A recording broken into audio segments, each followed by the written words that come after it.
Okay, awesome.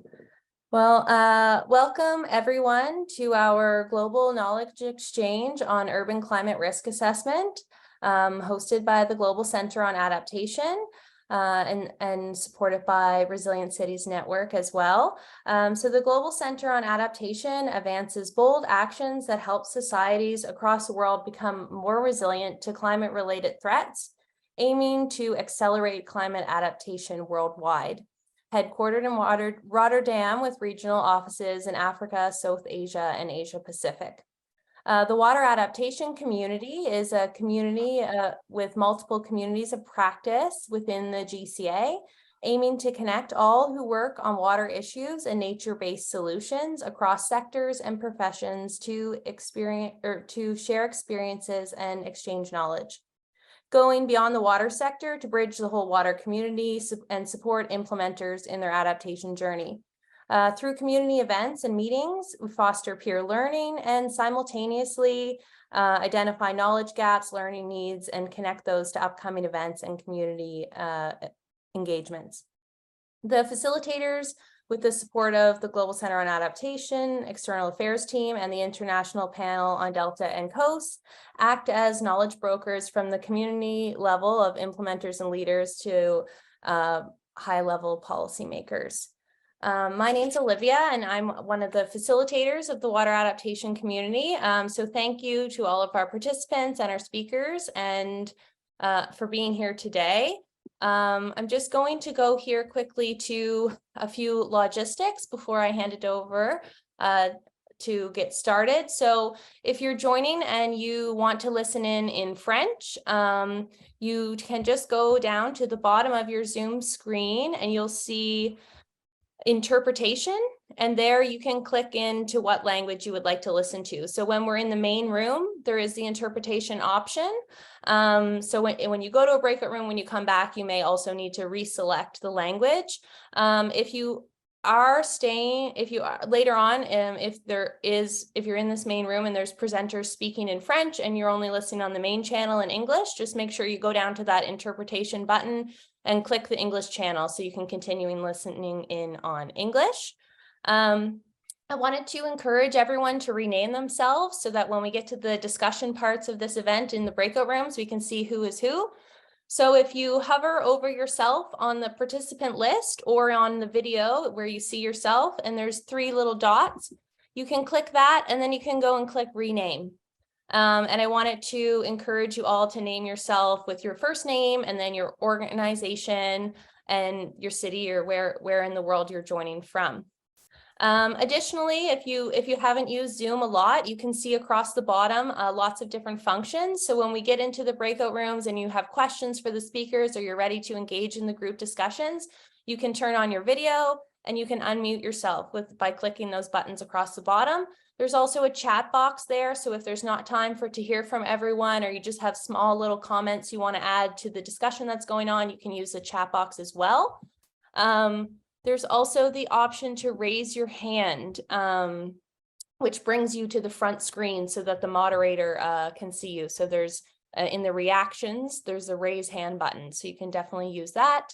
And then in the top right of your Zoom screen, you can switch from gallery view to speaker view. So when you're having the group discussions, it's nice to click that gallery view mode and you can really see everyone who's in the room with you. And if you didn't notice yet, we are recording today. So we do plan to post this online and potentially make some short videos that summarize some conversations today. So just be aware that we are recording and we will be repurposing the video as well. I'm going to now stop sharing my screen. And I'm going to pass to Joep Verhagen, Program Lead for Water and Urban at the Global Center on Adaptation, to chair this event. Joep brings more than 25 years of experience in the water sector, and prior to joining GCA in 2019, he was working with the World Bank. Joep, over to you.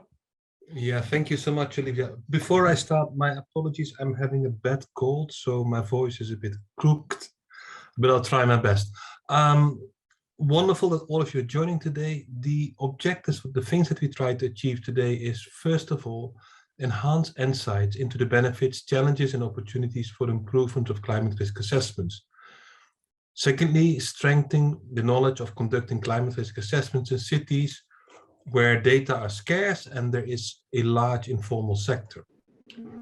Next, increased awareness and knowledge of climate adaptation and challenge and ambitions in cities across Africa and Asia, based on the speakers' experience and insights. Next is increase insight how cities are utilizing risk assessment to drive implementation of climate adaptation solutions locally. So how do we move from an assessment to planning to implementation?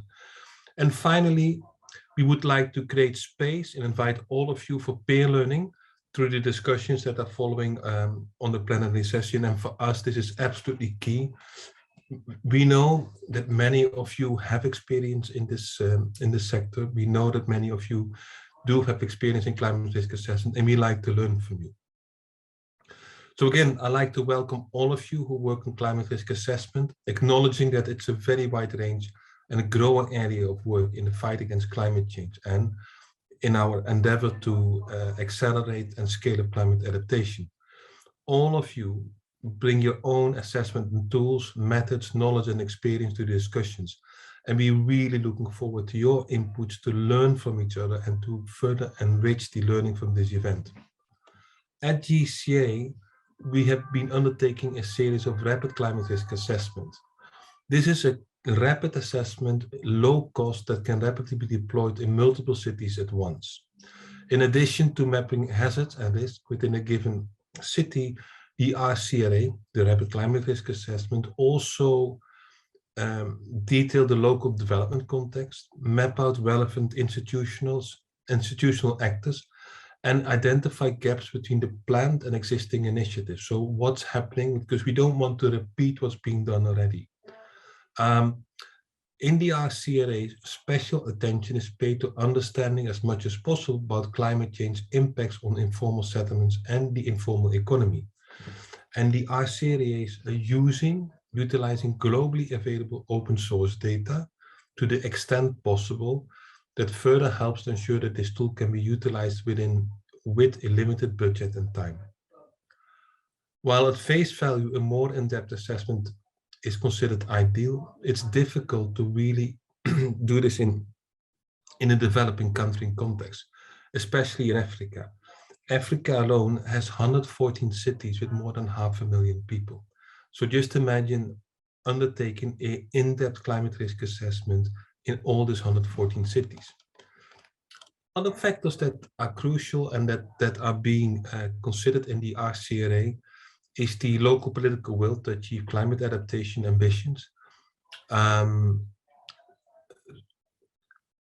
While in-depth assessment in every context would be ideal, RCRAs may be more accessible and lead to assessments happening sooner than later, as they are more feasible, affordable, relatively quick, and easily deployable.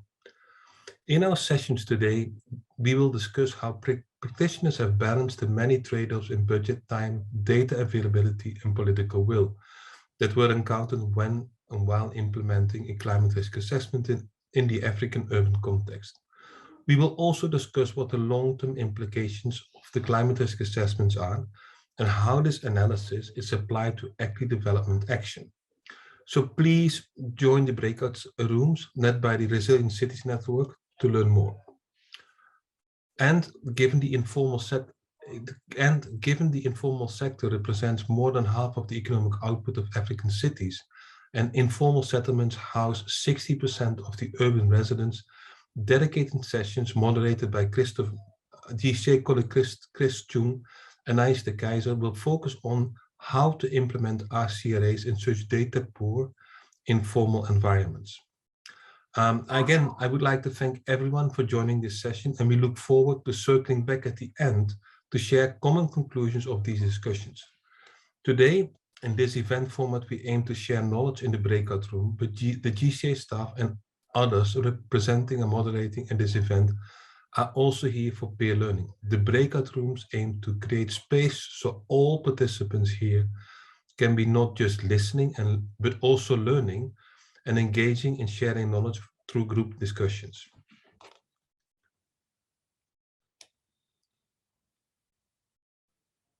Okay, so with that, we're going to go into the breakout rooms pretty quickly here. I'm just going to share my screen again so that everyone can visually see the options. Oh, more people are still joining us. So what happens after risk assessment getting to implementation? That is actually going to be here in the main room. And you can listen on the English channel or the French channel. So you can tune in English or French in the main room. So no need when the breakout rooms, if you wanted to attend this session, you don't click any, you just stay here in the main room. And then for assessing risk in informal areas in English, you'll go to the first breakout room and you'll see that as the title. And then to go in that conversation in French, which will be actually different presenters in a fully French room, you'll go into the second breakout room that will have that name.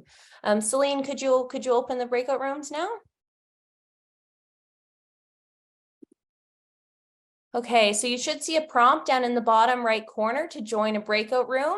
So if you want to go to one of the discussions about assessing informal areas, you'll navigate there. And if you want to be in the discussion on implementation, just stay here in the main room. Just give everyone a few moments to get to where they're trying to go. And our speakers for those breakout rooms as well. You have to self-navigate to those rooms. So please click there. We start the room in English for the evaluating risk and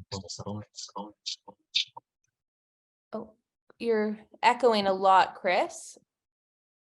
So Chris, if you click down on the bottom, right, where the little pop-up is coming up, you can click on breakout rooms. And then you just scroll down and join assessing risk in informal areas. That's the English version. Okay. Celine, maybe you could just move Chris to that room if he's not able to get there himself. I'm going to admit a few more people from the waiting room. Okay, so for anyone who just joined, you can go directly to, you can click down on the bottom right to go to one of the breakout rooms on assessing risk in informal areas. There's an English and French option in the breakout rooms down on the bottom panel. And if you want to be in the room on implementation, you just stay here in the main room and you can use the interpretation button at the bottom to find the English or French option. Okay, with that, I'm going to hand this room over to you, Leon, to get started. Hi, Olivia. I'm not able to change. Who's talking? Sorry. This is Patrick. Okay, Patrick, we'll get you moved. All right. Okay, thanks. Okay, thanks, Olivia. Hi, everyone, and great to be here with you today. I'm Leon Capetas from Resilient Cities Network, where I'm a lead for programs and climate resilience. I'm a hydrologist by training, so very much interested in this topic, which is actually my passion. Have worked a bit on rapid climate risk assessments myself, and I'm very interested to see how we can take this a step further into implementing solutions in our cities. What I'd like to do now is perhaps present our speakers. We have Lucky Adrianirina from Antananarivo. Well, Lucky is a chemical engineer. He's been a young leader fighting climate change under this program, and he's a consultant for the German organization Friedrich Ebert at Madagascar. We also have today Mercedes Lombe from ASF Maputo. Unfortunately, her colleague Silva Magaya couldn't join. Well, I'll let you present yourself in a bit. We can start with presentations, I'd like to say that this is what we'll hear today is for quite a broad audience. It's for city practitioners, so people working in the cities, people working with cities. You don't need to be a climate change expert. You might just want to know how to make best use of climate information to take better decisions. So that's the idea. And we'd like to hear from you, even if you're not a climate change expert, how you think this could be useful for advancing adaptation in our cities. So with this, I'd like to welcome Lucky with your presentation. I don't know if you have any slides you'd like to share, or you can just go directly into your experience on running these rapid CRAs. Okay, thank you, Leon. So my presentation will be in French, so it will be easier for me to share with you. Donc, je passe directement à la présentation. So I'm going to start right away with my presentation. Can you hear me well? Yes, very well. And so, as Leon was saying, what I do is that I was a consultant with the Friedrich Ebert Foundation for 2 years, and we worked on a project which was to develop policies for Yes, urban Sorry, communities. can I interrupt Yes. you for a second? Just to make sure that Okay. everyone understands, Olivia Okay. is sending some messages here. Olivia, maybe you want to interfere? Yeah, sorry, I will just say Okay. that one more time. So Lucky is now presenting in French. So if you're trying to listen in on English, you just go down to the bottom and in interpretation, click English. And then if you're in here and you want to listen in French, and you want to hear Leon in French, you can go to the French channel and the interpreters will speak in French for Leon. So just click English now if you need to hear Lucky in English. So just on the bottom, interpretation, English. I've just clicked it myself. Perfect. Thank you. Thank you, There we go. Olivia. Sorry, Lucky. Lucky, the floor is yours again. Apologies for this. Oui, donc je reprends. So I will start over. And so I worked with Friedrich Ebert Foundation for 2 years. And especially during the last year, we worked on a project for development policies, climate policies in a city in Madagascar. And during this project, the methodology that we followed was to work with a consultation team who were experts, climate experts. And we organized several workshops to develop policies and to learn good practices as well. Now, to explain to you the background, the city is very vulnerable to climate change. And when there are strong rains or hurricanes, many times there are many damages. And the city is flooded in different neighborhoods. And the population as well is very diverse. So there are many farmers living inside of the city. 35% of the city is still considered rural, with different crops growing. And 17% of the population live from that, and they are very vulnerable when there are hurricanes and so forth. So in this context, the city wanted to structure its activities a little bit better in order to face climate change and to find to identify priority projects and to develop different various policies, including a gender policy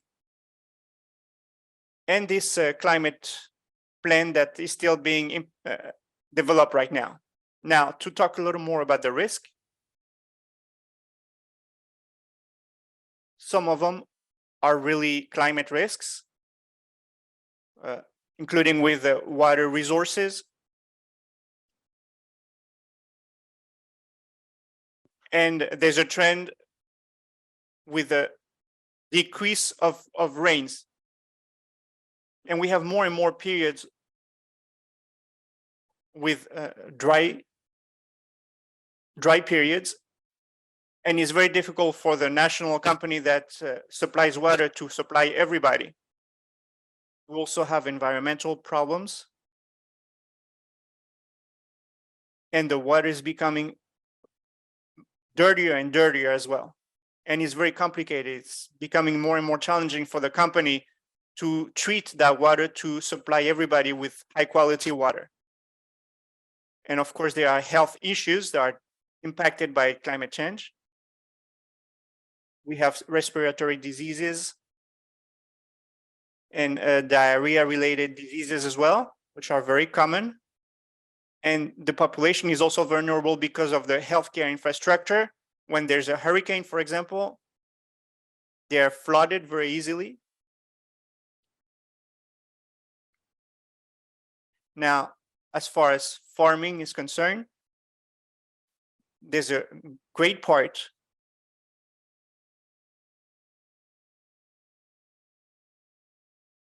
of the city. 35% of the capital is occupied by farmers with diverse crops. And so there is a risk. There's one family of birds, and here in the city, it's the largest concentration of that bird in the world. It's like a little haven for them. The protected area today is under large pressure, and those birds, herons, they could disappear very soon. So they are threatened.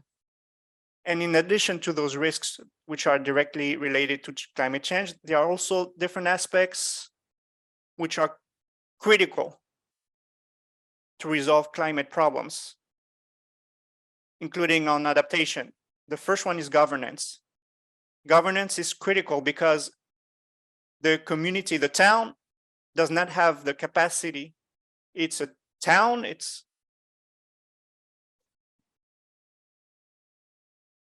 and it does have a power to develop policies, to create different programs. But there's a competition with the central state. And many times in the history of the capital, the state interferes because the capital has different political interests as well. So each time that the town tries, for example, before we had a company which was responsible for managing the landfill site, but the Ministry of the Environment interfered with its work, and there were different stakeholders getting involved, and so nothing worked. And that's what I mean by governance risks. There's also the capacity to mobilize funds and competencies in order to implement all the projects that we put in place. For example, we had about 2 years ago, we had the municipal hygiene code, and the municipal police was supposed to enforce these laws, this code. But in practice, all it does is it controls traffic in the city. So the resources and the capacities of the town are limited, and that should be considered in climate change measures. And the one last point is the demographics. The capital is growing by 3% every year. And this is huge compared with the worldwide average, which is about 1%. So very quickly, the capital is going to be overwhelmed. It's already been overwhelmed. It's a town that was built for 300,000 people. It was built in the 1800s, and it hasn't changed much since. And so now the population is about 2 million people, which is huge. And so this demographic growth is a problem. And we also have immigration issues. During a period, we had people who came from the south. We had mass arrivals because they were not able to grow their crops anymore where they were. So it's many different issues to be considered at the same time, and which are linked to the climate change. And so I'm going to stop now, and maybe if you have questions, we can talk some more. But I tried to present many different things, but I hope it was clear. Thank you so much. Dora. Dora. Thank you, Lucky. I'll ask, I see some participants who, yeah, please. Yeah, thank you. Thank you, Lucky. That was a very thorough presentation. To be honest, I didn't know much about the context. And I feel now, I realize now how complex it is, because you made connection on, well, basically the health and climate nexus, the nexus between biodiversity loss and climate. You also talked about governance. I think we'll be able to take some questions, but not immediately. I'd rather have first the presentation from Mercilia from Maputo, and then we can open it open the conversation for the whole group, and maybe some one-to-one questions you might have. Not sure if Mercilia is here.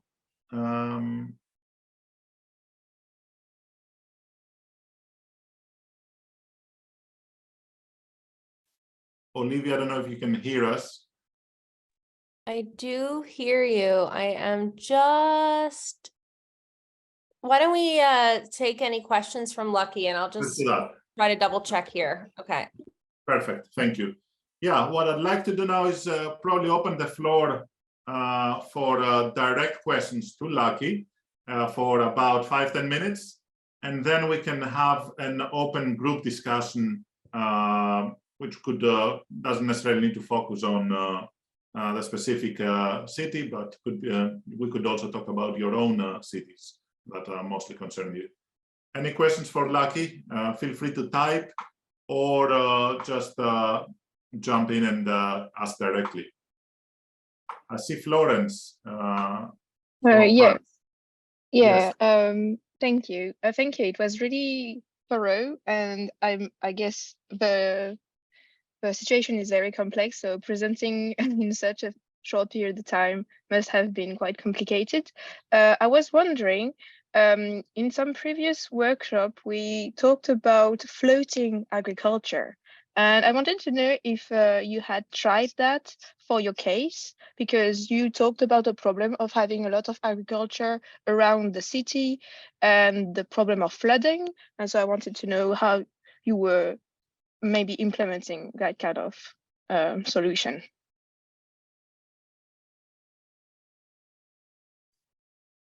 Thank you, Florence. Merci pour merci pour la question. Thank you for that question, Florence. With regard to that issue, that idea of the floating agriculture, I think these are options that we haven't actually yet tried within our specific context. I think our planet hasn't yet been finished, so we could perhaps still introduce or discuss this, but agriculture is perhaps not really a vocation within the capital itself. Of course, there is a certain element of agriculture that actually involves some sections of the population to meet some needs. I said that there was around about 37% of the capital's surface area used for agriculture, but I would say that this is only to benefit around 17% of individuals living in the capital. So in terms of what's produced, we're actually looking at only about 7% of the overall wealth created by the capital. So it's a smaller issue, perhaps we could say. We have to perhaps ask questions around how people can produce more effectively, how they can make sure that they produce in a durable way, look at cycles as well, look at the climate plan in this light. 37% of the surface area of the town is still quite significant, I would say. I've worked on this and I was quite surprised really when it came to the fact that this sector, this agriculture, isn't that resilient, I would say, or that high performing. So I think it's important to think about the demographic aspects linked to this. There was a certain consensus when we had discussions around this theme, and we talked about how these agricultural surface areas perhaps shouldn't be interfered with, because they're to do also with water management within the city. It's really important to maintain these in order to try to make sure that this effect is preserved. I think the idea therefore is to try to consider the use of the resources that are already existing within this area, and to think about the cleanliness of the water as well. So look at pollution issues. I focused on climate, of course, but this is a real issue that we have within our urban context. In the last 60 years, we've seen that within this urban area, there have been huge changes in this regard. So we're looking now at huge buildings, tall buildings, and we're looking at huge amounts of waste being produced. And I think it's important to consider the effect of water, rainwater, also flooding, and the phenomena associated with this. So the fact that now we've got issues linked to waste getting into our water system, so pollution of the water. We need to think how we can therefore work on production within agriculture in the capital and see how the agricultural production can perhaps be improved in terms of the way in which they manage their waste. I was looking at an article about this quite recently with some ideas around what you could do to make agriculture lower risk when it comes to the water and pollution, etc. I think this is something that we perhaps haven't really put into practice as yet, and it's something that's really important to consider for the future, I believe. Thank you. Thank you very much for your answer. Would I be able to just ask one more question, since there's another point I wanted to add? Do you have any concrete examples of how you have adapted the agricultural structures that have existed already as part of your work? So for the moment, I would say that the programs are all in the study phase. So I don't really have anything absolutely concrete, but we're looking at avoiding floods. This is one of our main points, and the agricultural zones in the capital are actually working with water systems that date for many years back. So they're old systems, and the idea is to try to reinforce the protection elements that are already there.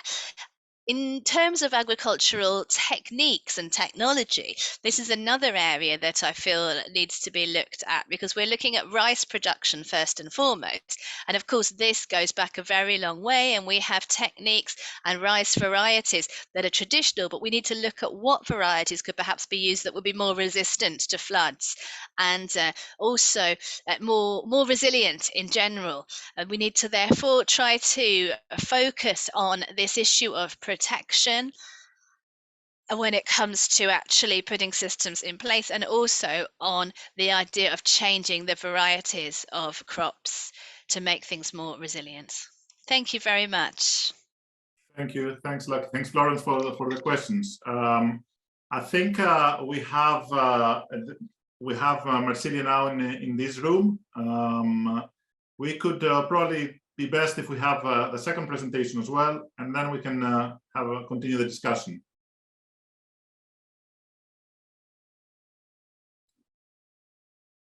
Marsilia, I don't know if I don't see you right now.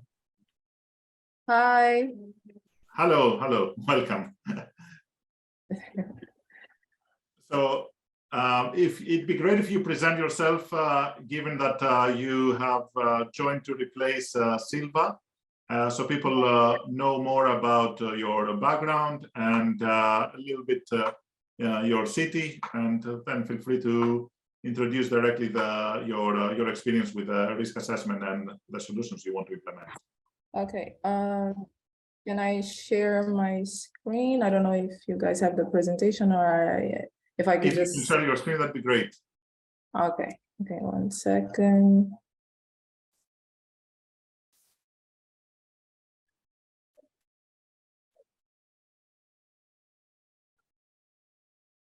So...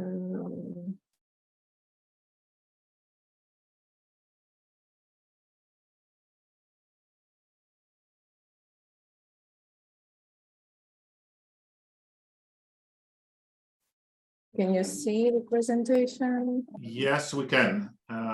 If you make it more, is there a full screen option? Yeah, I'm trying to, it's here. Oh. Fantastic. Yeah, we can see it now. So I don't know if it's good morning for you guys. Here it's good afternoon. My name is Marsilia Lombe. I'm an architect and urban planner and Architects Without Borders, Maputo, Mozambique.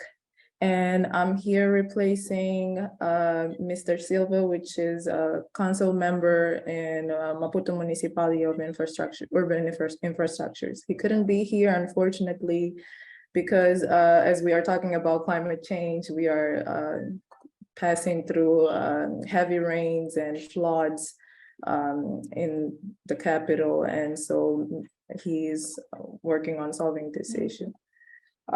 So for now, I'll be presenting some of our experiences with trying to solve the consequences of climate change in one of the neighborhoods here in Maputo province, which is called Xamanculo. And maybe this could be a good add up for our discussion today. So Xamanculo is it's a neighborhood nearby the province of the city of Maputo, the municipality of Maputo. So the history basically is it was a neighborhood that had people that used to work in the capital when we were going through slavery. So once we got our independence, it became like an informal settlement. And so people from other provinces also started living there, and without like a proper infrastructure, they started occupying the space. And as years went by, there were a couple interventions there, but one of them was the one that we conducted, trying to start by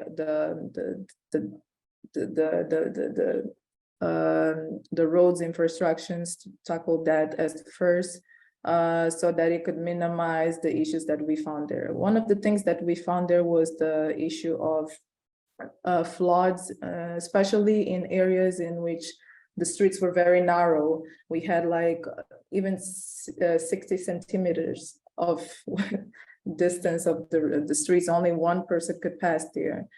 And so we started working on that by trying to make it wider, which was a very hard task, because that meant to negotiate with the families to surrender or give a portion of their land to make this possible.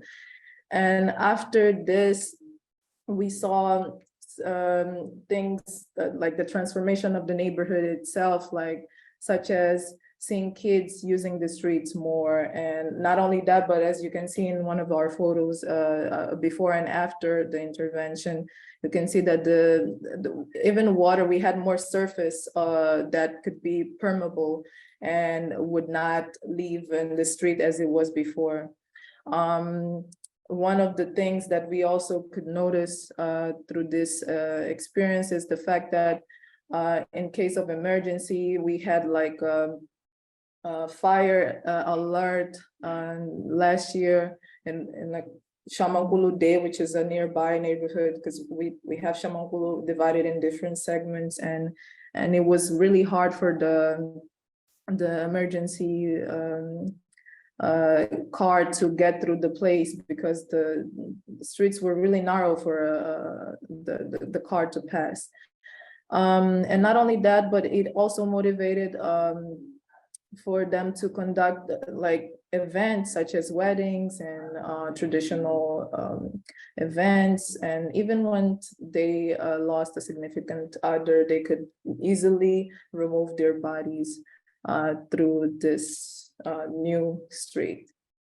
So basically, this was conducted, it was a small exercise that we've done, but the main goal is to provide a better housing for the habitants of Shamankulu-Sey's neighborhood. And we started by opening the streets, which is the step 3 on this method that we've made up. And one of the big issues that we also have is security of the land, which is having a document that confines us the ability to use it without, sometimes the government removes some people from a certain land if you don't have like a document that allows you to stay there and use it for whatever use you want. And so that's one of the things that we are also tackling, and also providing better housing, because most of the houses did not have basic infrastructure quality for the people to live there. And alongside this methodology, we now have a plan that has been approved last year with rules and regulations on how to use the neighborhood in terms of like the housing conditions and all of the requirements that had to do with the occupation of the land. And with the assistance of Architects Without Borders, we are slowly implementing that, and also helping the community to understand the necessity of also acquiring a license before building their houses. Overall, Shamankulu-Sey is pretty much here displayed, and we divide it in different in small portions. We call it it's a conjunction of a couple of plots, not plots, quarters. And we started with the pilot area, which is the one, I don't know if you can see my mouse, which is right here. And last year we tackled this other quarter, which is pretty much kind of like a butterfly shape. And basically we have now proposals for we call it UOPG B and E. And all of this is done through finances and sponsorships that help us move forward with the project. So yes, basically this is what we've been working in partnership with the municipality of Maputo, and thank you, and hope you have some questions. And yeah. Thank you. Thanks a lot, Marcilia. This is very interesting, I have to say. I really enjoyed learning more about Maputo, although I have done a study previously on climate risk assessment for Maputo, incidentally. What I keep from your presentation, the way I've summarized it, is useful for myself, is that basically the whole urban design, urban plan was not there in place to deal with extreme weather. So you've been working now on street redesign, which also enables, offers opportunities for better household conditions. So you're building back better, step by step, as I saw in the last slide, working in one neighborhood first, then in the other one. Then you also talked a bit about land tenure, that's an issue for people. So you create some sort of middle space where people can operate and have some documents that guarantee that they can use land that is probably originally informal. And you've also been developing guidelines, some sort of toolkit with requirements on what constitutes a safe street, a safe household, which altogether builds a safer neighborhood, which is, I think it's really important for scaling up what you're doing. I think it's a good moment to open this to the participants. If they want to raise any question, please raise your hand, and I should be able to see it on my screen and give you the floor for a direct question to Marcilia.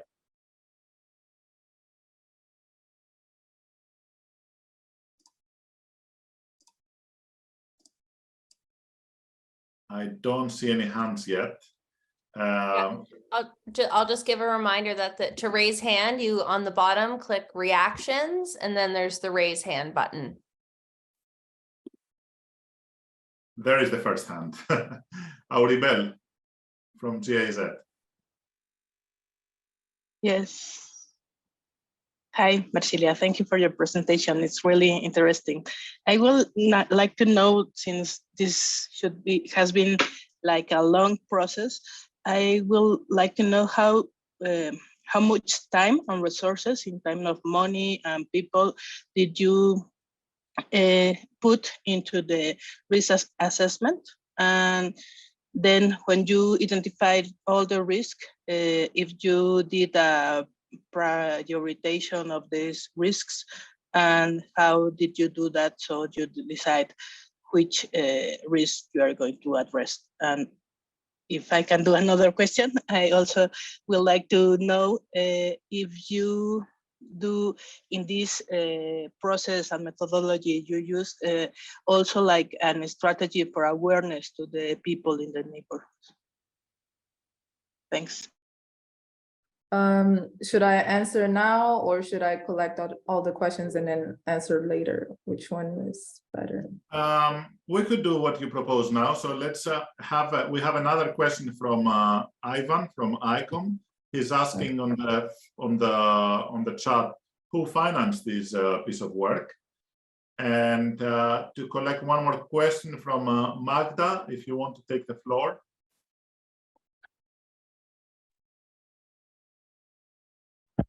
Hi, I just maybe would like to expand on the question by Auribel about prioritization of these decisions, but maybe also to take it further, except for prioritization, do you also use any tools or solution to verify how effective the proposed solution are for addressing the particular risk? Okay, thank you, Magda. Okay, I think, okay. let me answer both your questions because I feel like they are kind of correlated or they are similar to some extent. So I think I'll repeat the question just to make sure I'm answering the right question. So I think Aribel, I don't know if I'm pronouncing your name properly, asked the time frame and also how much it has cost us to conduct these interventions. Am I correct? I think Okay, Margaret's cool. question was more about the risk assessment, the methodology, the rapid CRA, what you could see from there, and how it helped you prioritize risk, prioritize interventions for risk reduction or different types of risk. First, the different types of risk, for instance, flooding versus droughts. Droughts, and okay. into answers. Okay, so when we started working in Chamankulu, as I mentioned before, Chamankulu is one of the neighborhoods that has already before us were accustomed to have other entities go there with the promise of bettering the neighborhood. So the people were a little bit skeptical. So we had a lot of work in terms of gaining their trust and understanding who are we dealing with in terms of what are their issues. So when we managed to get their trust and also communicating with the right language, I'm not talking about not only the traditional language, but also using the same terms, because we also noticed that they don't consider themselves as people from the city. They think they're in a suburban area, in a slum. So we started using the same terms to understand and make a list of the issues that they were facing.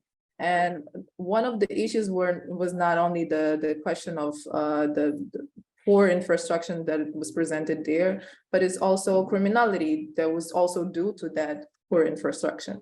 So we made, because we like to say that we were working in a participative way with the community, and we made maps of indicating the streets where occur more criminality, and based on that, and also a thorough assessment that we conducted there, we started opening those streets. And so this was through, in partnership with a couple of schools. We have a school, a technical school that was had the task to make the assessment of the plot, like collecting data regarding of like the dimensions of the plots and all of that. But we also have a social technician, I don't know how to, it's not a social worker, it's somebody that studied sociology. And they were the ones in charge to collect data regarding the families there, what they do, how much they earn. And through all of this data that we've collected, it allows us to also be more prepared when we went to somebody's house and say like, hey, we are opening this street and we would like for you to give us like a meter of your house, for example, from your plot. And this was hard. It was not easy at all, because the way we perceive our plot is very, there's a level of ownership. So people also conduct business through their plots. They have little commercial areas, or even build their like small rooms so they could rent. So it was a very delicate process, and it took us around like 3 years just to get to this point. And also okay, so the methodology was, yeah, and the methodology is a little bit tied to the infographic that I presented, which is with the goal to provide decent housing that started from knowing who we're dealing with, knowing where we're working on, which is the topographical assessment, opening the streets, which was the priority right there, and now trying to give them a document that would provide them the security of the land.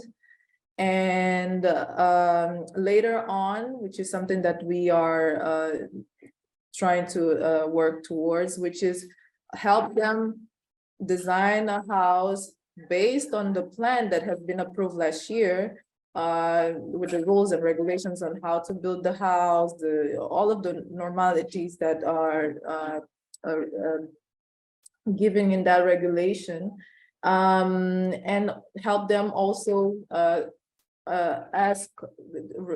unite the documents necessary for them to ask for a license to build their houses.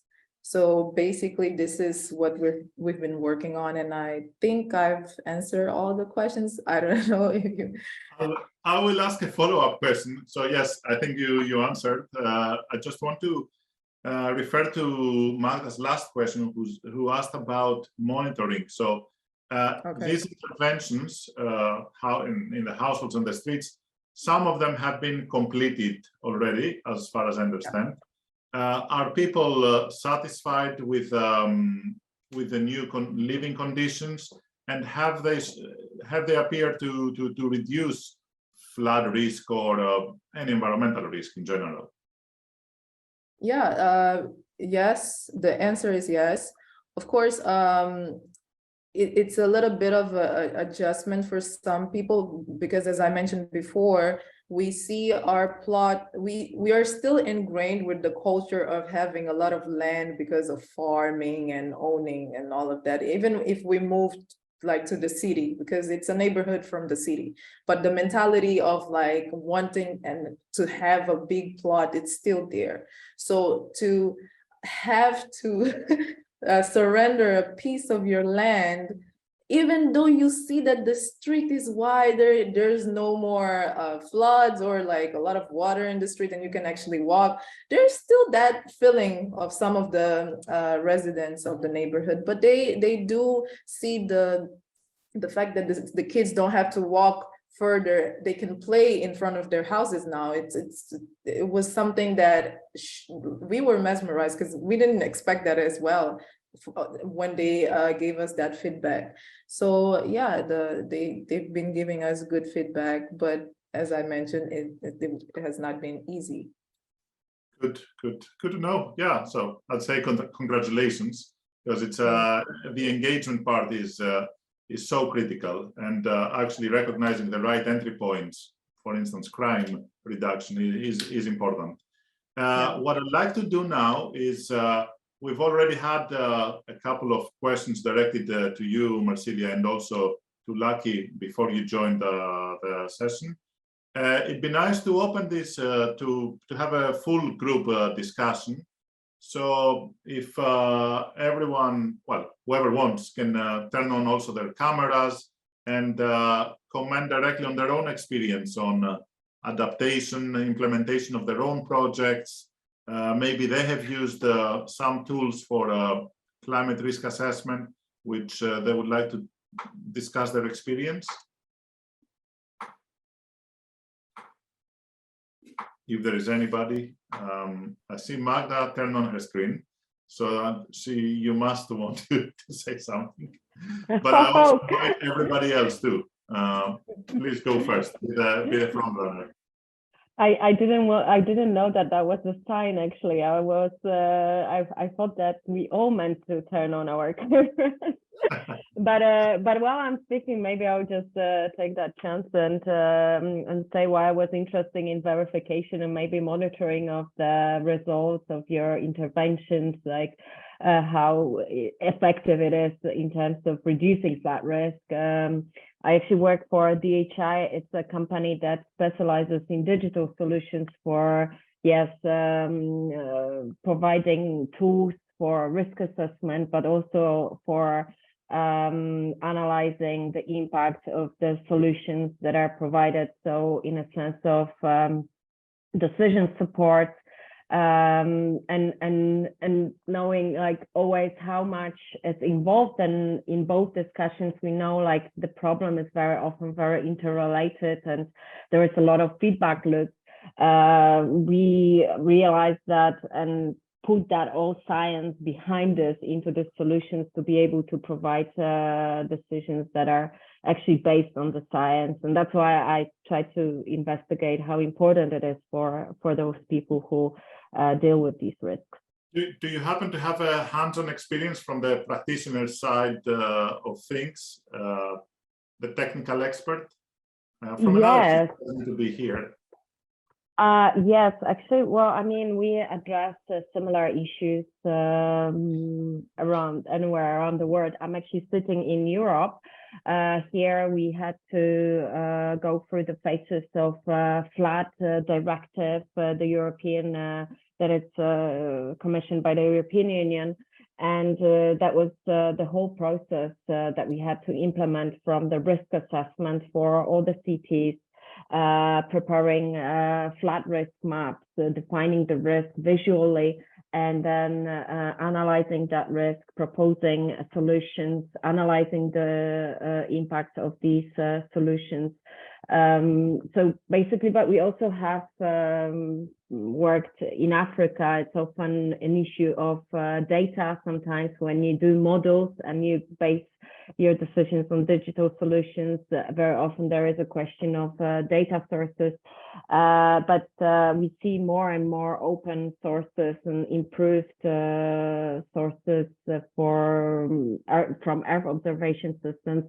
So yes, I mean, even the scarce data places and regions in the world can now benefit from solutions like that. But if you have any also specific questions on the solution, I'm happy to discuss. Yeah, good to know. And yeah, I do. There are significant differences depending on the context. US, Latin America, Europe, Africa. Different data sources, different adaptation solutions, different conditions on the ground.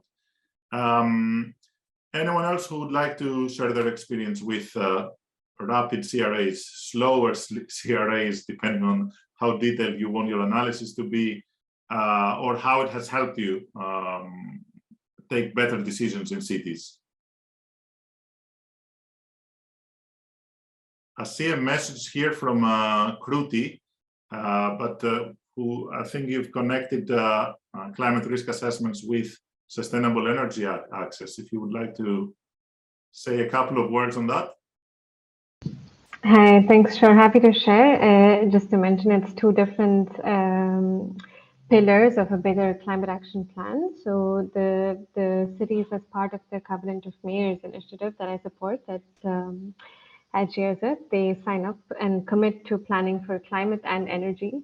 So the plans are just called energy and climate action plans, but it's broken down into 3 modules. One is energy, one is climate mitigation, which is on GHG emissions, and the third is on risk and vulnerability, or CRAs.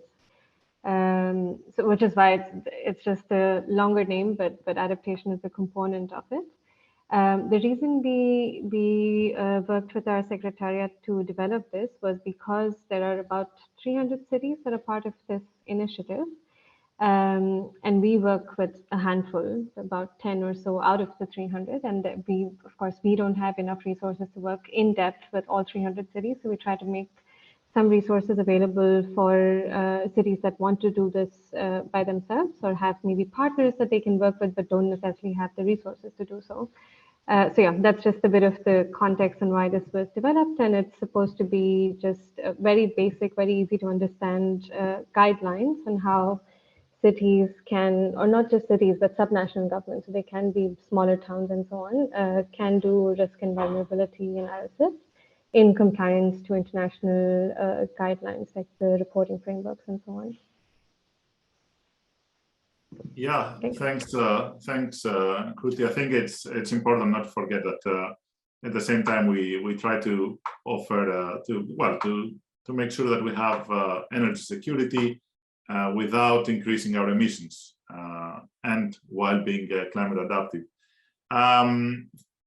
So I think I'd like, if there is there anyone else who wants to offer their experience, maybe on good practices they have seen somewhere else in any context around the globe? Yeah, I'd like to just come in if possible, but also ask a question to Magda about data access. And I think this is a very important question, particularly on reliable sources, and where there is a huge variance on when you're using perhaps global data sets. And when you're looking at a city environment at sort of a granularity level, you know, I know there's some Think Hazard type World Bank stuff, but when you're really looking at a city level, I don't trust it, and it's not reliable and it's not useful. So, and therefore putting it in front of a policymaker, it sort of falls down, and then becomes a bit of a challenge when we're trying to put forward things. And so it was interesting to hear the sort of angles in Maputo of actually getting plans approved, which is unfortunately something I haven't been able to experience in Kenya, but and there's challenges there. But I think having reliable data sources is a key tool for building trust and evidence to help push forward. And I wondered if, Magda, if you had any wonderful tools that I don't know about yet. Well, I don't have a wonderful tools, I'm afraid, but we have certain workflows, right? And sometimes we use what's accessible on a more global scale in a larger coarser, or in a not so coarse resolution to identify like hotspots of the problems, because very often that might be like sufficient just to have a look, compare what's available. And by comparing these ready data available, we can identify problematic locations. And it depends on the scale, whether it's the cities that we identify that in a given country might be threatened by risk, or whether it's the city on a city scale, we are also able to do it. And then with our solution, we are more on the on this detailed analysis on a local scale. We actually rely heavily on a good data sources, because our results depends, like as you say, you know, for it to be trustworthy. So very often it is a challenge to address it when we identify the hotspots and want to do a local models and analyze the risk locally to provide solutions. Then we have to put an effort and try to get the data as good as possible and work with the best data that we can get. And there is often the best we can do is to really ask our counterparts, local counterparts, to try to get us the best data possible. And sometimes we are able to find sources that are good enough, you know, for using it from open source. Yeah. That's a very useful debate, technical debate, and it's good to see. So basically, we have probably another couple of minutes before we wrap up, and everybody joins our room. First of all, I'd like to thank our two main speakers for sharing their experience and work in their cities. It'd be nice to follow up. Feel free, obviously, to send emails around, and or actually the best thing to do is use the chat right now if you have further questions. I would also like to thank every participant who's been here listening in or asking questions. I think some very interesting points that were made was that climate change can affect all aspects of urban life. It affects health, it affects food security, it affects biodiversity loss. That's what we heard from the first speaker. I'm looking through my notes. It also connects to hygiene issues. So flooding, droughts puts more pressure on communities. And in both cases, we talked about the governance of climate change, or how climate change is incorporated in urban governance and policy making.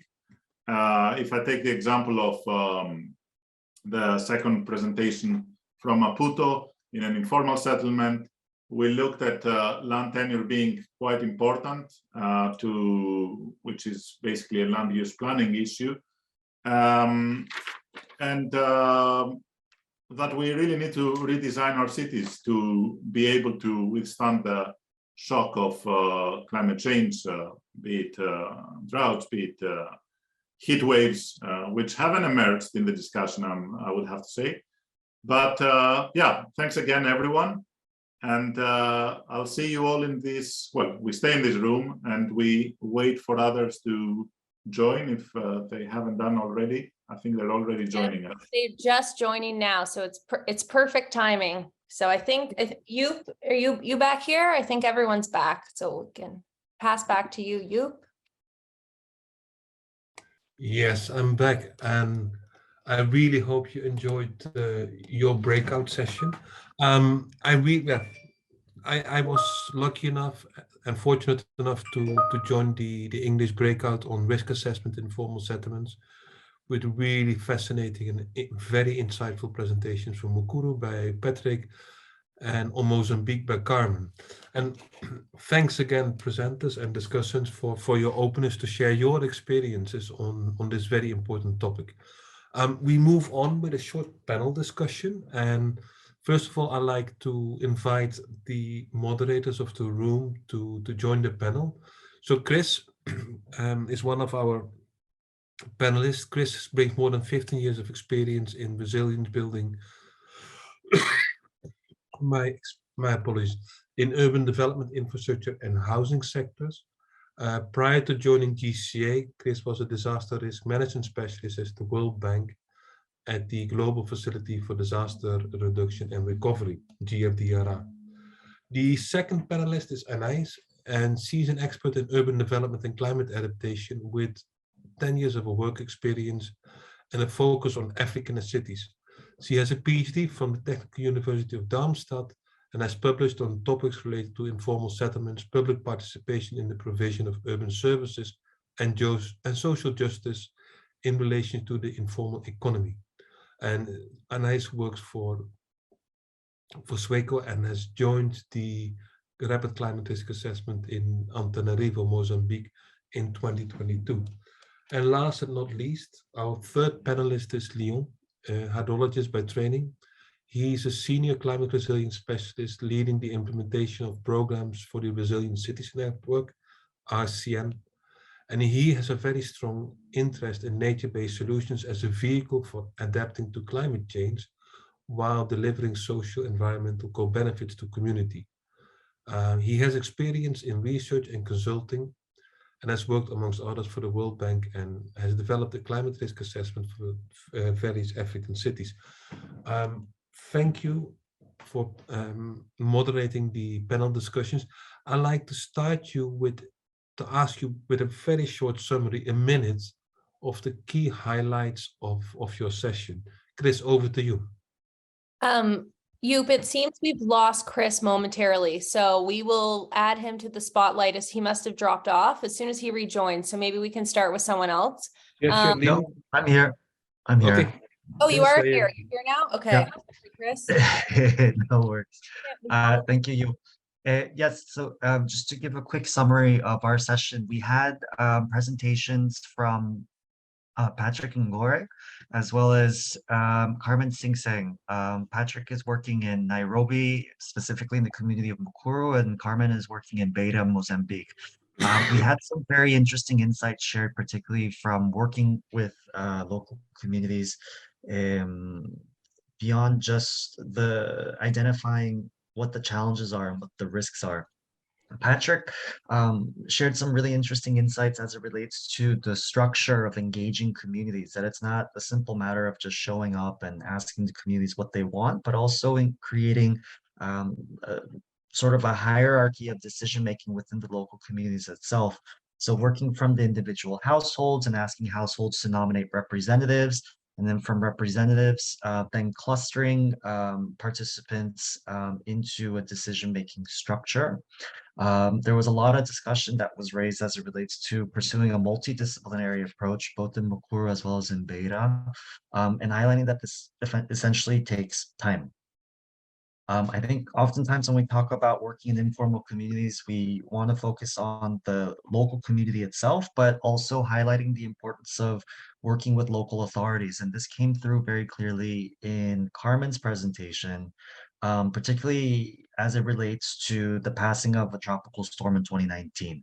So the emergency response required coordination on the part of local authorities. And so engaging local government is important. One of the things that, or a few of the things that Carmen had highlighted where having local government participation is absolutely critical is in things such as setting construction standards for infrastructure that goes beyond just the local community, which is basically anything related to water and sanitation, but also in the coordination of the local response.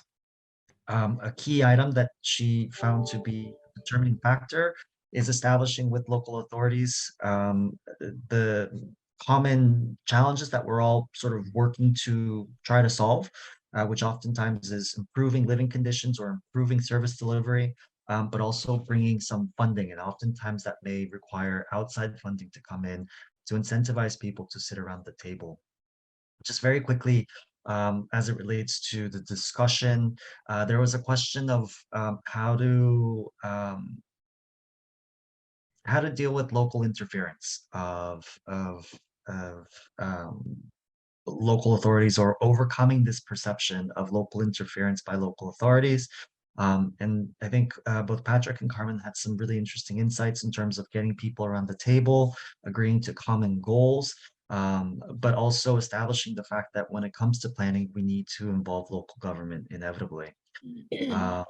Lastly, as it relates to building local confidence, both Patrick and Carmen had some, building local capacity in climate risk assessment. Both Patrick and Carmen had some interesting insights. But I think at the very base level of it is building this level of confidence amongst local communities to actually work with local government, giving them the tools, sometimes on the softer side, not just the technical side of participating in meetings, offering comments, working with local governments, to basically help move these risk assessments forward. Okay, so that's a quick summary of what was discussed in our session. Thank you so much, Chris. Moving to Anais, could you give us a very short summary, let's say the 3 key insights from your breakout session? Si ça vous dérange pas, je vais répondre en français parce que notre session aussi If it est en doesn't français. bother you, I'll speak in French, and I believe there's an interpreter for all who do not speak French. Disturb everyone, I'll just summarize the key points in French. Donc, on a eu deux. And so we had 2 speakers during our session. The first one was Miss Sarah Marquez Martin, who works in Maputo. Agriculture Without Borders. And another speaker who works in Antananarivo, Mr. Lucky. And those were very complementary presentations. Sarah spoke about the scale. How can we work in informal neighborhoods? What can we do in the streets? In small, she spoke of it, she said it was like acupuncture. How can we plant plantain trees, for example, in order to really structure those plots of land and to define specific borders between those plots, between those lands. She spoke also about involving the people who live in those communities to have informal discussions with them. And many times they don't have the time to participate in a formal way. in a structured way. And it's much easier to speak with them by going where they are working, and by discussing in an informal way with them. Also, the other presentation from Antananarivo, he spoke about the city. What can we do at the scale of the city? The sanitation plan of the city. Great infrastructure works that can be completed on a larger scale, and how we can organize and plan that for the future.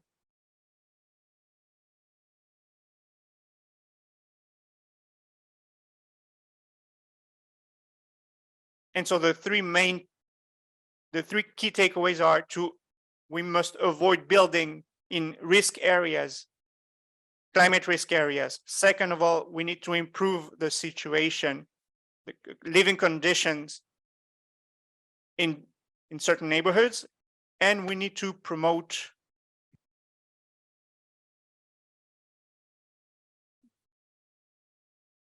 better conditions so that people can live and work in these areas and so forth. And the last important point that we spoke about was the issue of immigration. Many people are leaving rural areas because of flooding, because of dry seasons, and they're coming to cities. And so the cities have to manage that issue. And many times, if they don't organize things in a structured way, those people go and live in slums where living conditions are difficult and where they'll be more impacted. I hope that I was able to summarize the main takeaways from this discussion. Thank you. Merci beaucoup, Anais. I mean, it seems you had a fascinating discussion as well. Last but not least, Leon, can you quickly summarize 3 key takeaways from your session? Thank you. Yeah, absolutely. Thanks you. Thanks to the other moderators. I think we've had an overlap on cities and case studies. So we had Antananarivo and Maputo. Basically, what we found is important and critical to understand is that we have hurricanes that become more extreme, but at the same time, we might have more prolonged dry periods. So there are issues of times of too much water or too little water. Then we also discussed the nexus with health. So there are increased respiratory issues, diarrhea issues, generally the new climate conditions that the cities are facing, that, well, Antananarivo is facing, is leading to more hospitalizations. The hospitals, though, are suffering themselves from climate change and how to deal with impacts. There was also mention on the food, well, agriculture climate nexus. There is significant damage on crops. And there was a clear mention that there is a weak governance. So there is no clear coordination between the cities and the national government. That's what I'll say for the first case presented, as well as maybe I should also mention that they feel there is low capacity and low resources to actually legislate, implement, regulate, and then monitor what they're doing. And then for the informal settlement in Maputo, in that case, I think it's very similar to Anais. What you presented is they're working on street redesign, creating better households. So how you build back better, how you provide some sort of land tenure and create construction and design and construction new guidelines. So cities can become slowly future climate proof. So this is what I would summarize, but what I found extremely interesting is that the entry point is not climate change adaptation necessarily. It is understanding the communities and dealing with risks that they feel are their priority. So if it's crime, you need to understand how you can reduce crime and so on and so forth. Thank you so much, Leo. I mean, there seems to be quite a bit of overlap in the 3 breakout rooms. I want to actually pose 3 questions, and I want each one of you to take out the one that you think your session provided the clearest and most compelling inputs on. So the first question is, how do we move from a risk assessment to actually action on the ground? I mean, when you talk to a mayor, they say like, no more reports, we need money, we need action on the ground. And unless you can provide it, please stay away. That's the first question.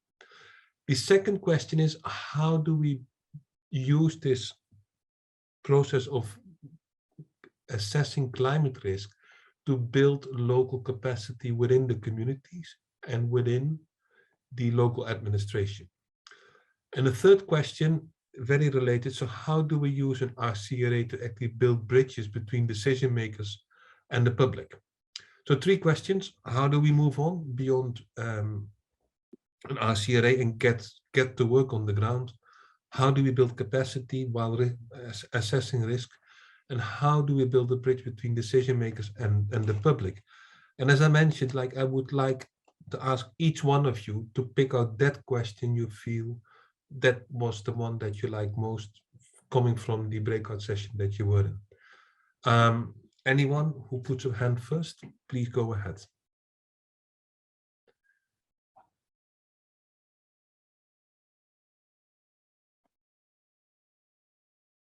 Okay, nice. There you go. Ladies first. I'm going to choose the first question to answer, and that's the one about how do we go from the assessment to action on the ground. So one of our presenters,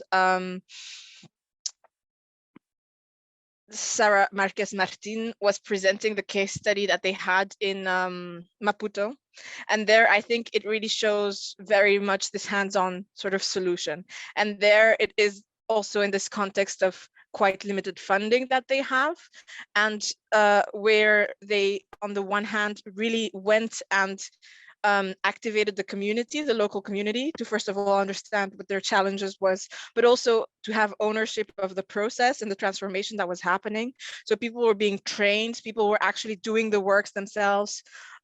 She was giving a story of this woman who was like really carrying the cement to put it down, and she was also explaining that just this process, the fact that they were involved and that they were part of the transformation, also changed and had an impact on lots of other things, such as gender, equality, such as because through the people's involvement in the project, that certain relations changed, and that also it was also a project that was very much supported by the municipality. So you had the political involvement, but you really had the local population hands-on doing things. And the solutions that were implemented were very simple, low-cost solutions for the biggest part. It was about planting banana trees. It was about digging a hole and filling it with rocks to have like drainage. It was about making sure that the surface was earth rather than cement, so that the water could drain through it. It was all a lot of very small, low cost, but effective solutions that they managed to implement with the local community. And so I think that is a beautiful example of what comes next. And when people are like, enough assessments, we want to see a difference. I think that's also a case study that really illustrates that there is, and you can really see a difference, even though you're just having these sort of very small scale micro implementations. Thank you so much. I mean, to me, it seems you started answering one of the questions, but actually you touched upon all 3. I see that Chris has his hand up as well. Chris, over to you. Yes, and I guess maybe in response to all 3 questions, maybe one or two general responses that were highlighted by both Patrick and Carmen. I mean, what I found to be very interesting from both Patrick and Carmen's presentations is this idea of of almost curating a discussion with the local authorities. And I think oftentimes when we go into local communities that we want to get really quickly into the mapping and the assessment, the technical aspects, but the softer side of drawing these connections with the local authorities, creating this communication channel between the two, I think is something that not only enables a more efficient process, but helps ensure that the long-term uptake of the results of the assessment actually are integrated into the planning as well as the programming that's implemented by the government. And again, just to highlight this aspect of the structure in which communication as well as decision making is made within the local community is something very interesting from the Mukuru example. And from the beta example, this idea of actually spending time and investing time with the local authorities to set the common objectives, right? So I think that, you know, in a lot of these community-based works, there is an issue of, you know, how is it that we deal with the local government? And sometimes there's a lack of trust on the part of informal settlements to work with the local government, but actually investing time in getting to the common objectives, I think also is really important, so that if ever there is a disagreement or misunderstanding or potentially even a conflict, we could always go back to these common objectives that both the local communities as well as the local municipality authorities have agreed to, which oftentimes is, you know, increasing service delivery within communities, improving service delivery, as well as improving the living conditions at the local community. So sometimes reiterating these very basic goals can often be good sort of ways to bring people together, even in times of disagreement. Thank you so much, Chris. Leon, that leaves only you for the one of the three questions, but I guess you're going to touch upon all three as well. No, it's actually none of them, probably, but it's a comment on the third one. How do we build bridge between technical rapid CRAs and decision makers and the public? There was a discussion in our room around the precision, accuracy of these assessments. There was a bit of a debate between two technical experts, and the suggestion was that yes, we need to make sure that this, what we're showing, is accurate, it's precise, it can be used, or at least to know the limitations, making sure what are the, to what extent these results are, I'll use the word valid, but probably usable, let's say usable. And one comment was that we can start with those, and then when we need more detailed assessments, given that we're talking about an urban environment which requires high resolution analysis, but you don't have the funding or the time to do this everywhere, you can just find the hotspots with the rapid CRAs and then work in more detail there. That can be useful later for decision makers. Now, as far as the public is concerned, from my experience in my organization, they always tell me, you're too technical. Can you make this message more so that it appeals to the public? So we need to create nicer stories. Storytelling might be the right way to do this. Understand the communities to whom we're talking and what we're asking from them.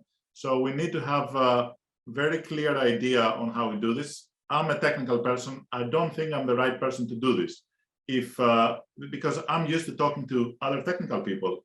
So if you want to talk to the public, you need some sort of middle person who can translate these technical knowledge. Thank you. I have two more questions, and I'm not going to ask each of you to answer both, because that wouldn't leave any time for other people in this really fascinating knowledge exchange. The first question I'm going to ask two of you to answer, like, working on climate adaptation requires often to take a kind of midterm view perspective. Let's say what's going to happen 5 years from now. How do we get informal communities who are facing so many day-to-day issues to think beyond the day of tomorrow. I mean, like, they might not have water, they might not have a secure income, they might not have security of tenure. Some people may not have a square meal that's assured for tomorrow. How do we kind of then take a midterm perspective that's so much needed to work on climate adaptation? The first two of you who want to answer that question. Nice, your hand is up. I'm fast. Yes, I think that's a super important question, but I also, in my experience, at least in the case of Antananarivo and Madagascar, what we saw while we were doing the rapid climate risk assessment is that climate adaptation isn't an issue of 5 years from now. People are there's already floodings happening, there's already drought happening, there's already people that are leaving the rural areas inside the country because they aren't able to keep living the way they were living. And also cyclones. I mean, these are things that are already happening. It's already a present. And so, yeah, I think also a lot of these communities, for example, in the case of Madagascar, every year they have to leave their homes because every year it floods. This is the present. These are problems now. Thank you very much. Chris, your hand is up as well. Over to you. Yeah, I actually have a very similar response to Anais, but I think the idea is that essentially after a disaster strikes, usually that's front and center in everyone's mind. And similar to what Anais had said, that it doesn't necessarily require the occurrence of a disaster for something to still be a nuisance. So, we may hear in the headlines that, this community was flooded and however many people were displaced, but that's usually an indication that there's issues of drainage within the community, that maybe it's not large scale flooding, but it's still enough flooding for it to get into the house and to get one's clothes wet, or to destroy one's furniture, or to create disease within the community. So I think the idea is that oftentimes it's having a discussion with community members and just sort of asking flat out, what is the common problem that you encounter. And obviously there's going to be a laundry list of issues, whether it's food, hunger, schooling, and all that stuff, etc. But I think being able to offer the knowledge that we bring as people who work in climate change, and seeing if that is something of importance and of priority of the community, I think is of use. And basically just saying that, what we can help you in is in the area of adapting to climate change.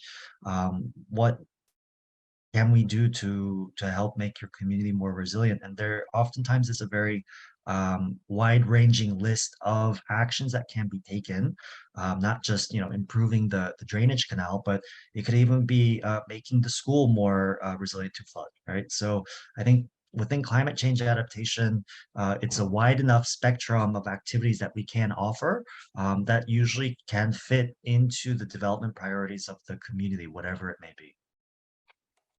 Thank you so much, Chris. I mean, my last final question, and then I'm going to hand over to whoever is in the room. There's a fine balance. Clearly engaging communities in joint or participatory assessment of their needs and issues is something that takes time and effort and resources. I mean, that's what Patrick was describing, for instance, in Mukuru. It's a process of months, maybe even years, to build up the capacity, to build up the trust, to have this conversation that's so badly needed.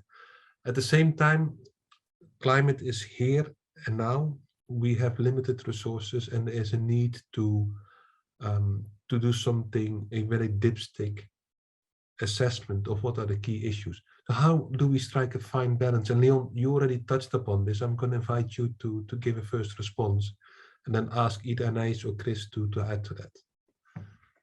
Leon, over to you. What can you repeat the question exactly? So it's how do we strike the balance between the need to really engage communities in a conversation, build their capacity, build trust, and at the same time be very fast. So where do we strike the balance? because this was about rapid climate risk assessments. The process in Mukuru, for instance, is something that takes months or maybe even years. Well, to start with, I think you need the expertise. Like you said, you need the technical people, but you need the engagement experts. For project design, I'd say it's extremely important that we recognize that participation requires time and expertise. Engagement requires these two components. Probably it might require a bit of redesign of the project compared to how we originally thought it would go, because we identified different priorities than what we had in mind. And of course, this requires significant financing. That's how you speed things up. I think there is no other magic touch here. Of course, you can have significant financing and still do the wrong thing, but it's a necessary condition.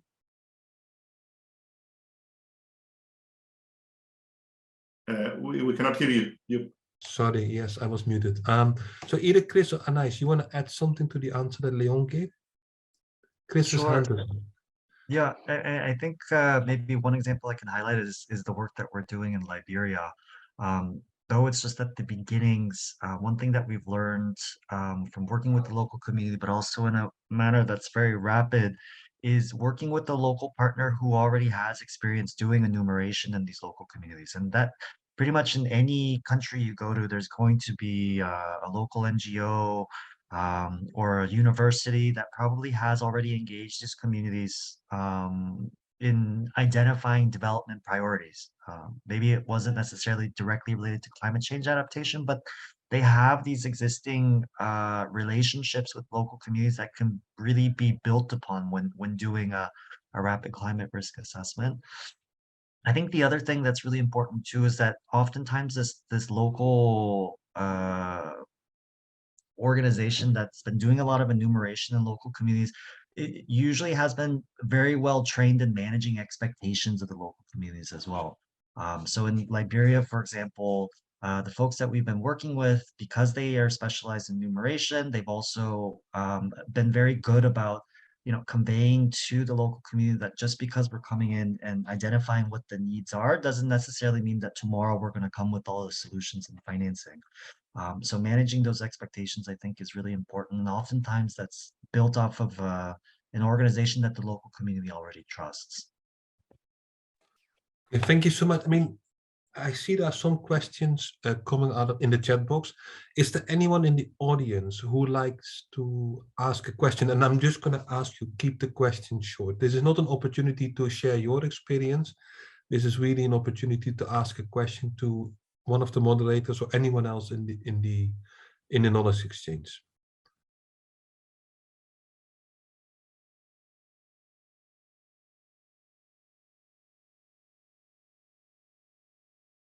Okay, I have a question then from Edgar Cruz from UNEP.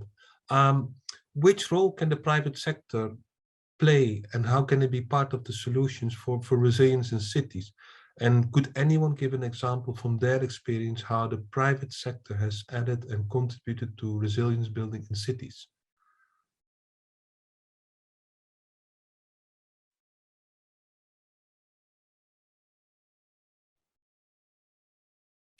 Carmen. Okay, I can, oh, go ahead. Carmen, please, over to you.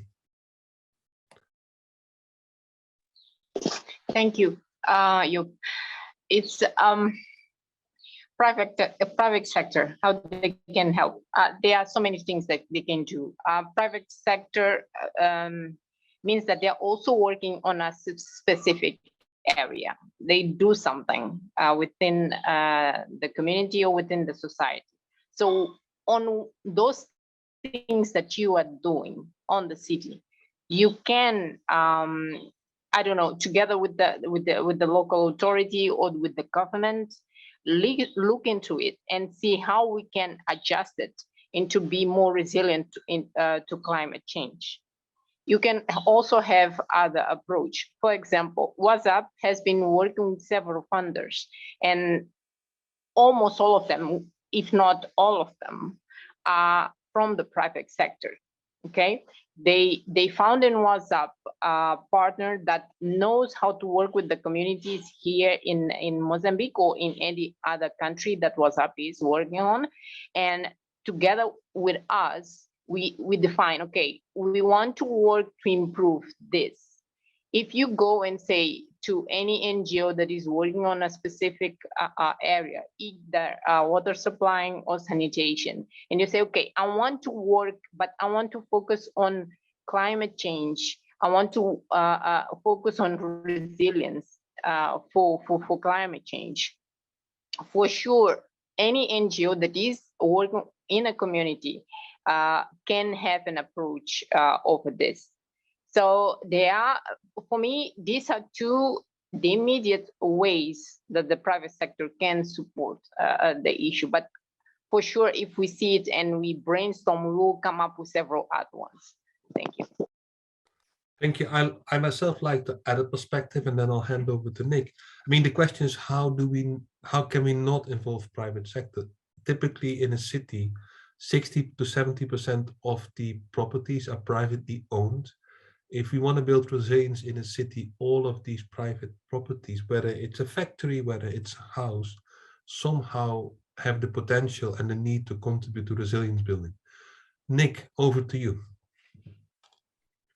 Thanks, Hugh.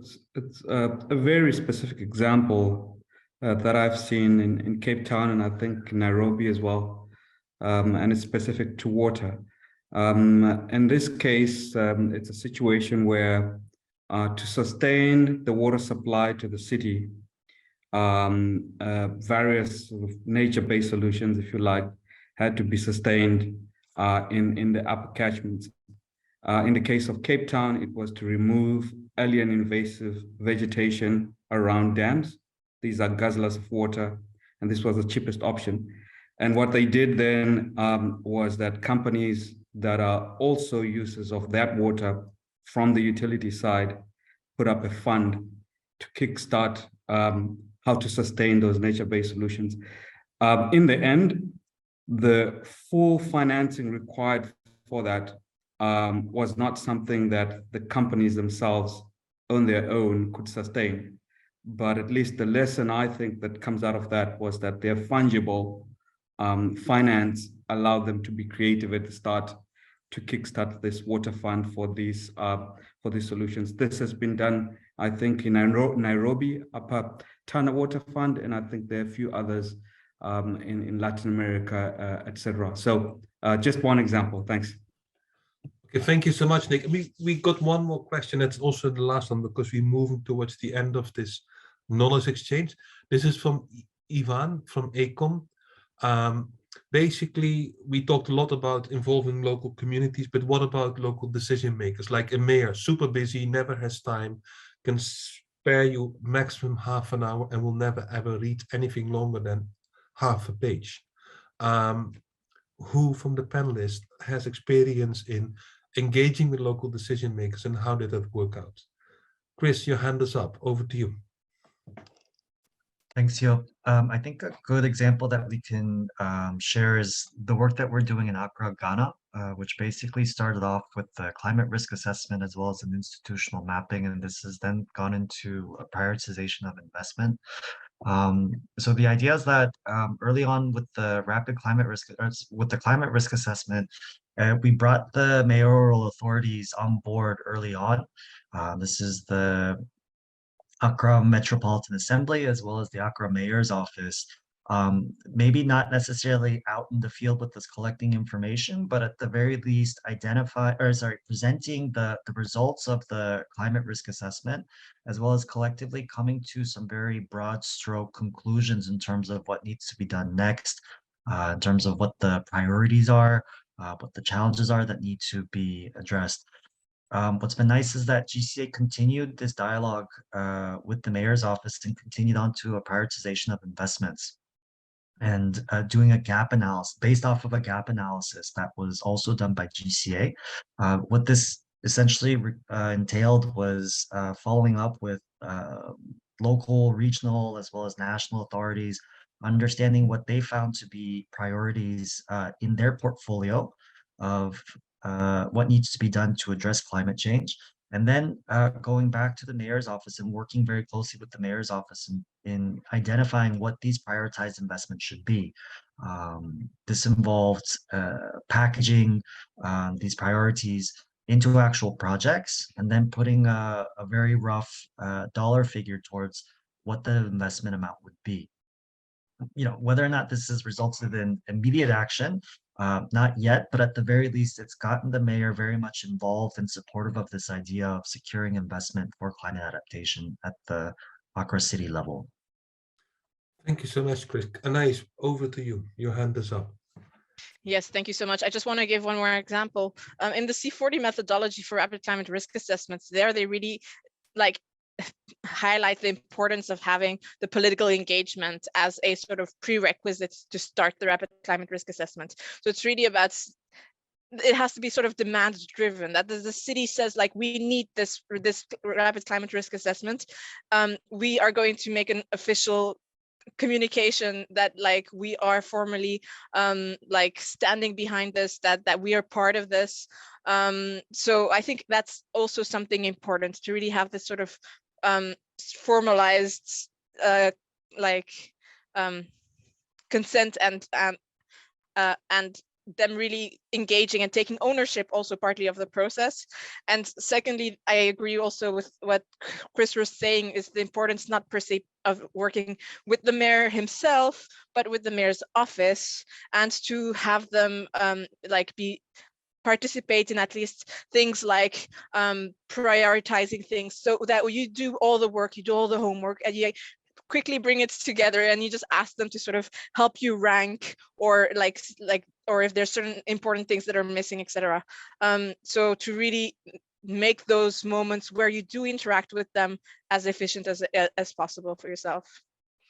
Leon, the very last answer and the last word is over to you. Keep it short because we're almost at the end of the session. Yeah, sure. Something I'll share the experience from our network members, the Resilient Cities network members. We have the Chief Resilience Officer, who's in all cities that are members of our network, and they play this role of connecting the priorities for building resilience with a political, let's say, part of the administration and the more management part of the administration. So they play a role in raising the point of climate change in the agenda, and has worked quite well. In other cases, it's quite institutionalized, climate change adaptation. It's not just sitting in one department, there are working groups. And that's something that the authority, the mayor, cannot work against it. It's sometimes it's even stronger than the mayor. Thank you so much, Leon. This brings us to the end. Before I start thanking people, I like to draw your attention to the WhatsApp group that's being set up to continue discussions, but also the opportunity to join the water adaptation community. It's an open platform with a specific purpose of connecting people in working in different places, people with different roles, people also, let's say, working on implementation, on policy, international policy. It's an open space. Please join. We would welcome you there very much. And thanks first of all, to Leon, Anais, and Chris for your willingness and openness to facilitate and moderate these sessions, also for being part of the panel. Thanks a lot for all the presenters, because it's great to hear the stories from the field. It's great to hear your experiences in this really important area. I also like to thank some people in the background, Åse and Olivia and Celine. There's a lot of hard work that goes into organizing these sessions. It's not always visible, but thanks a lot for all the hard work to the three of you, because you are basically the ones who've been carrying all the sessions. Thanks. That kind of brings me to the end. Olivia, over to you for the final closure. Yes, thank you, Joep. So I've just pasted the link to the water adaptation community that you mentioned. So if you sign up there, you will hear more from me in the future. We have monthly informal meetings. We have webinars and events like these. So in that online portal, you can post case studies and articles and resources to share among the community. So we'd love to see you there. One final thing I will share in the chat box is a very short survey. It will only take you 2 or 3 minutes to complete, to just tell us about how you enjoyed this event and to help us build these events in the future.